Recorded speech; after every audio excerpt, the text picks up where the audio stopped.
አሁን ኳሷ የአሜሪካ ሜዳ ላይ ናት። ኢራን ለአሜሪካ አዲስ የሰላም እቅድ አቀረበች። ትራምፕ አፋጣኝ ምላሽ ሰጥተዋል። ኢራን የአሜሪካ ጦር መርከብ ላይ ጥቃት ከፈተች። ነገሩ ከረረ። አሜሪካ በሆርሙዝ ሰርጥ የምታካሂደው የጦር መርከቦች እጀባ ውጥረት ፈጠረ። መርከቦች ላይ ያልተጠበቀ ጥቃት ተሰንዝሯል። የመካከለኛው ምስራቅ ውጥረት እንደ ነፍሰ ጡር ብዙዎችን አስጨንቆ በቀጠለበት ወሳኝ ጊዜ ኢራን ወደ ዋሽንግተን ያልተጠበቀ ሰነድ መላኳ የተሰማ ሲሆን አሁን ኳሷ የአሜሪካ ሜዳ ላይ ናት ስትልም ከዚህ በኋላ በሆርሙዝ ጉዳይ ለሚነሳ ቀውስ ኃላፊነቴን ተወጥቻለሁ በማለት እጇን እንደ ጲላጦስ መታጠቧን ይፋ አድርጋለች። ኢራን በዚሁ ሰነዷ ለአሜሪካ አዲስ የሰላም እቅድ ማቅረቧ የታወቀ ሲሆን ትራምፕም ባልተለመደ ሁኔታ አፋጣኝ ምላሽ ሰጥተዋል። አነጋጋሪው የኢራን ሰነድና ፈጣኑ የትራምፕ ምላሽ ምንድናቸው የሚሉትን በዝርዝር ይዘናል፣ እንመለስበታለን። በሌላ በኩል ደግሞ ትራምፕ በሆርሙዝ መውጫ አጥተው እየተጉላሉ ያሉ መርከቦችን ነጻ የማውጣት ዘመቻ ባወጁ በሰዓታት ልዩነት በሆርሙዝ ሰርጥ የቆሙ የአሜሪካ ጦር መርከቦችና ነዳጅ ጫኝ መርከቦች ላይ ጥቃት መከፈቱ ተሰምቷል። አሜሪካ በሆርሙዝ ሰርጥ የምታካሂደው የጦር መርከቦች እጀባ ከወዲሁ ከባድ ውጥረትን ፈጥሯል። ሰላም ውድ የሁሉ ዴይሊ ቤተሰቦች እንደምን አላችሁ? ቻናሉን ሰብስክራይብ፣ ላይክ፣ ሼር ያደረጋችሁ እስከ መረጃዎቻችን ፍጻሜ አብራችሁን ቆዩ። አሁን ኳሷ የአሜሪካ ሜዳ ላይ ናት ስትል ኢራን አስታወቀች። ኢራን ለአሜሪካ አዲስ የሰላም እቅድ አቅርባለች። የነዳጅ ዋጋ በዓለም አቀፍ ደረጃ አሻቅቧል። ኢራን በፓኪስታን አማካኝነት 14 ነጥብ የያዘ አዲስ የሰላም እቅድ ለአሜሪካ ማቅረቧ የታወቀ ሲሆን ትራምፕም ባልተለመደ ሁኔታ አፋጣኝ ምላሽ ሰጥተዋል። ይህ የኢራን የሰላም እቅድ ይፋ የሆነው የመካከለኛው ምስራቅ ውጥረት እንደ ነፍሰ ጡር ብዙዎችን አስጨንቆ በቀጠለበት ወሳኝ ጊዜ ሲሆን የቴህራን ባለስልጣናትን ጠቅሰው መረጃውን ይፋ ያደረጉ ዘገባዎች ለዋሽንግተን ፈረሱ ሜዳውም ይኸው ያለችው ኢራን በዚህ የሰላም እቅዷ ላይ ቀጠናውን ሰላምና ደህንነት ቀጣይ ጣፋንታ በሙሉ የአሜሪካ እጅ ላይ በማስቀመጥ ከዚህ በኋላ በሆርሙዝ ጉዳይ ለሚነሳ ቀውስ ኃላፊነቴን ተወጥቻለሁ፣ ችግሮች ከተከሰቱም ምክንያቱ የአሜሪካ ጦረኛ ፖሊሲ እንጂ የኔ ጉዳይ አይደለም በማለት እጇን እንደ ጲላጦስ መታጠቧን ይፋ አድርጋለች ሲሉ ጉዳዩን ሰፋ አድርገው አብራርተውታል። የኢራን ምክትል የውጭ ጉዳይ ሚኒስትር ካዛም ጋሪባዲ ኳሷ አሁን የአሜሪካ ሜዳ ላይ ናት በማለት ውሳኔውን ለዋሽንግተን ትተዋል። ይሁን እንጂ ፕሬዚዳንት ትራምፕ እቅዱ ተቀባይነት እንደማይኖረው ፍንጭ ሰጥተዋል። ኢራን ያቀረበችው የቅርብ ጊዜ ሰላም እቅድ ከአሜሪካ ምላሽ እንደተሰጠው የሀገሪቱ መንግስት መገናኛ ብዙሃን እየዘገቡ ሲሆን በፓኪስታን በኩል ወደ ቴህራን የደረሰው ይህ የአሜሪካ ምላሽ በአሁኑ ወቅት በኢራን ውጭ ጉዳይ ሚኒስቴር እየተገመገመ ቢሆንም ፕሬዚዳንት ዶናልድ ትራምፕ ግን የኢራን ጥያቄዎች ለሳቸው ተቀባይነት እንደሌላቸው ገልጸዋል። ኢራን በ14 ነጥብ የሰላም እቅዷ አሜሪካ ኃይሏን ድንበሯ እንድታርቅ የባህር ኃይል እገዳውን እንድታነሳና የእስራኤልን የሊባኖስ ጥቃት ጨምሮ ግጭቶች እንዲቆሙ ጠይቃ ነበር። በሌላ በኩል ፕሬዚዳንት ትራምፕ ፕሮጀክት ፍሪደም የተሰኘ አዲስ እቅድ ይፋ አድርገዋል። በዚህም በሆርሙዝ የባህር መስመር የታገዱ መርከቦችን አሜሪካ በሰላም እንደምታስወጣና በማንኛውም ጣልቃ ገብነት ላይ ጠንካራ እርምጃ እንደምትወስድ አስጠንቅቀዋል። ኢራን ከየካቲት ወር ጀምሮ የባህር መስመሩን የገደበች ሲሆን አሜሪካን በበኩሏ በኢራን ላይ የባህር ከበባ አድርጋ መቆየቷ ይታወሳል። በቀጣይ መረጃ ትራምፕ በኢራን የታገዱ መርከቦችን ነጻ አወጣለሁ ቢሉም በሆርሙዝ መርከቦች ላይ ያልተጠበቀ ጥቃት ተሰንዝሯል።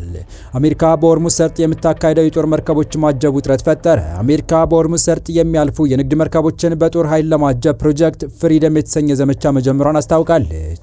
ፕሬዚዳንት ዶናልድ ትራምፕም የባህር መስመሩን ደህንነት ለመጠበቅ የሚከናወነው ይህ ተግባር ሰብአዊ ዓላማ ያለው መሆኑን የገለጹ ሲሆን የአሜሪካ ማዕከላዊ እዝ ሴንትኮም ከ15000 በላይ ወታደሮችን፣ የጦር መርከቦችን፣ ድሮኖችን ለተልዕኮ ማሰማራቱ ይፋ ያደረጉ ሲሆን የኢራን ብሔራዊ ደህንነት ኮሚሽን በበኩሉ የአሜሪካ የጦር ኃይል እንቅስቃሴ በሆርሙዝ የተደረሰውን የተኩስ አቁም ስምምነት የሚጥስ መሆኑን በመግለጽ ጠንካራ ማስጠንቀቂያ ማውጣቱ የሚታወስ ነው። አሁን በተሰማ መረጃ ታዲያ ይህንን የኢራን ብሔራዊ ደህንነት ኮሚሽን ማስጠንቀቂያ የተላለፉ መርከቦች ላይ ጥቃቶች መድረሳቸው ተሰምቷል። ኢራን በሆርሙዝ ሰርጥ በኩል ለማለፍ በሞከረ የአሜሪካ ባህር ኃይል መርከብ ላይ 2 ሚሳኤሎችን መተኮሳ ሲነገር ሌላ አንድ ነዳጅ ጫኝ መርከብ ደግሞ በድሮን መመታቱ ተሰምቷል። በከፊል የመንግስት የዜና ወኪል የሆነው ፋርስ እንደዘገበው መርከቡ ከኢስላማዊት ሪፐብሊክ ኢራን የባህር ኃይል የተሰጠውን ማስጠንቀቂያ ባለመቀበሉ የሚሳኤል ጥቃት ኢላማ ሆኗል ሲል አሳውቋል። ተቋሙ የአካባቢ ምንጮች በመጥቀስ መርከቡ መመታቱንና ጉዞውን መቀጠል ባለመቻሉ አካባቢውን ጥሎ እንዲሄድ ተገዷል ሲል ዘግቧል። ተፈጸመ ስለተባለው የዚህ ሚሳኤል ጥቃት እስካሁን ከአሜሪካ በኩል የተሰጠ ማረጋገጫም ሆነ አስተያየት የለም። ቀደም ብሎ ፕሬዚዳንት ዶናልድ ትራምፕ የአሜሪካ ጦር የንግድ መርከቦች በሰርጡ በኩል እንዲያልፉ እንደሚያጅቡና ለማንኛውም ጣልቃ ገብነት በኃይል ምላሽ እንደሚሰጥ ተናግረው ነበር። ለዚህ የትራምፕ ዛቻ ምላሽ የሰጠችው ኢራን በበኩሏ በወሽመጡ ዙሪያ ለአሜሪካ ዛቻዎች ምላሽ ለመስጠት ዝግጁ መሆኗን አስታውቆ ነበር። ሜህር የዜና ወኪል ባጋራው መግለጫ ቃል አቀባዩ ኢስማኤል ባጋይ ኢራን የባህር ወሽመጡ ጠባቂና ተከላካይ ሆና ትቀጥላለች ብለዋል። ሚኒስትሩ አክለውም መርከቦችና የመርከብ ኩባንያዎች ደህንነታቸውን ለማረጋገጥ ከኢራን እስላማዊ ሪፐብሊክ ባለስልጣናት ጋር መተባበርን እንደሚጠይቅ በሚገባ ያውቃሉ ሲሉ ገልጸዋል። የህግ የበላይነትን የሚከተሉ ሀገሮች የአሜሪካን ህገወጥ እርምጃዎች የሚከተሉበት ምንም ምክንያት እንደሌለም ተናግረዋል። ቀደም ሲል የኢራን ማዕከላዊ እዝ ኃላፊ በተለይም ጠበኛው የአሜሪካ ጦርን ጨምሮ ወደ ባህር ወሽመጡ ለመቅረብ ወይም ለመግባት የሚሞክር ማንኛውም የውጭ ጦር ኃይል እንደሚያጠቃ ተናግረዋል። በሌላ በኩል ደግሞ ከአሜሪካ ጋር አለመግባባት ውስጥ ያለችው እንግሊዝ የባህር ትራንስፖርትና ንግድ ስራዎች ማዕከል የአሜሪካ ድርጊት የቀጠናውን ውጥረት እያባባሰ ነው ሲል አስታውቋል። የሆርሙዝ ወሽመጥን ለማቋረጥ የሚሞክሩ መርከቦች በቀጠናው እየተካሄዱ በሚገኙ ወታደራዊ ዘመቻዎች ምክንያት አደገኛ የደህንነት ስጋት እንደሚገጥማቸው የዩኬ የባህር ትራንስፖርትና ንግድ ስራዎች ማዕከል አስጠነቀቀ።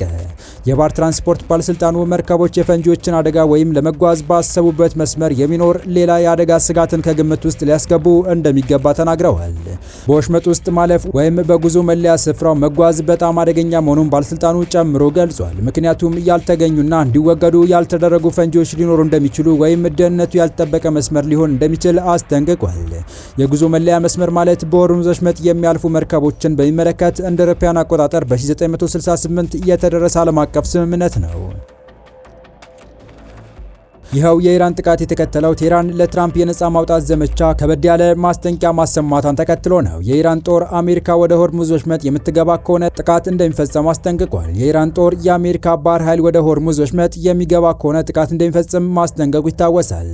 ዶናልድ ትራምፕ በወሽመጡ መንቀሳቀሻ አጥተው የቆሙ መርከቦችን እየመሩ ለማስወጣት መወሰናቸውን ይፋ አድርገዋል። የኢራን ማዕከላዊ ዕዝ ያወጣው መግለጫ ማንኛውም የውጭ ጦር ኃይል ወደ ወሽመጡ ለመግባት ሆነ ለመቅረብ ቢሞክር በተለይ የጠባጫሪዋ የአሜሪካ ጦር ጥቃት እንፈጽማለን ብሏል።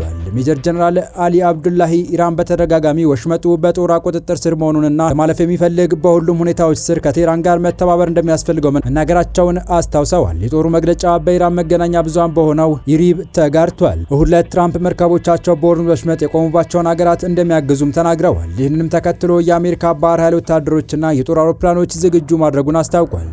ትራምፕ ለኢራን ለመካከለኛው ምስራቅና ለዩናይትድ ስቴትስ ደህንነት ሲባል ለሀገራት መርከቦቻቸውን እየመራን እገዳ ከጣለበት የውሃ አካል እንደምናስወጣቸው ነግረናቸዋል። ስለዚህ በነጻነት ወደሚቀጥለው ጉዳያቸው መሄድ ይችላሉ ሲሉ በማህበራዊ ሚዲያ ገጻቸው ላይ ጽፈዋል። ትራምፕ በሆርሙዝ ወሽመጥ ቆመው ያሉትና አሜሪካ ድጋፍ ልታደርግላቸው መሆኑን የነገረቻቸው የትኞቹ ሀገራት መርከቦች እንደሆኑ አላሳወቁም። የተወረዳችሁ የቻናላችን ቤተሰቦች ለአሁኑ ለእናንተ ይመጥናሉ ብታደምጧቸው ታተርፉባችኋላችሁ ብለን የመረጥንላችሁ ለተመረጃዎቻችን እስካሁን ያደመጣችኋቸው ነበሩ። በተመሳሳይ ሀገራዊና ቀጠናዊ ጉዳዮች እንዲሁም ዓለም አቀፋዊ የጂኦፖለቲካ ወታደራዊና አነጋጋሪ ክስተቶችን ለበለት ተከታትለን በትኩስ ይዘን እንደምንቀርብ እያሳወቅን የቻናሉ ቤተሰብ ካልናችሁ ሰብስክራይብ፣ ቪዲዮ ላይክ እና ሼር በማድረግ ተደራሽነታችን ታሰፉ ዘንድ አክብሮታዊ ግብዣችን ነው። አበቃን። ሰናይ ጊዜን ተመኘን።